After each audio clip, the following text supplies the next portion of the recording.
मत विभागू नका, नागपूर वाचवा. जर तुम्ही भाजपला मत द्यायचं नाही असं ठरवलं असेल तर एक गोष्ट समजून घ्या, धर्मनिरपेक्ष मत विभागली तर त्याचा थेट फायदा भाजपलाच होतो. ही निवडणूक भावनांची नाही, ही निवडणूक विवेकाची आहे.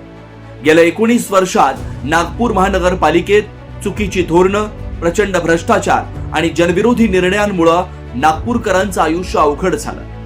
पाणी, स्वच्छता, रस्ते, वाढते कर, मूलभूत सुविधांसाठी नागरिक झगडत राहिला. फूट पाडणं हे भाजपचं राजकारण आहे, तर एकत्र आणणं ही काँग्रेसची ओळख आहे.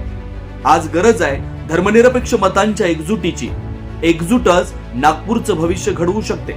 मत विभागू नका, विचारपूर्वक मतदान करा, काँग्रेसला मत द्या.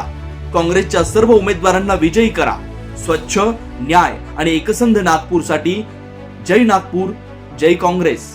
धर्मनिरपेक्ष मतांचं विभाजन रोखण्यासाठी रिपब्लिकन पार्टी ऑफ इंडिया ए गट, आंबेडकरी रिपब्लिकन विचार मोर्चा तसेच अशा अनेक राजकीय पक्षांनी व संघटनांनी काँग्रेसच्या उमेदवारांना अधिकृत पाठिंबा जाहीर केलाय. चला एकत्र येऊया, बदल घडवूया.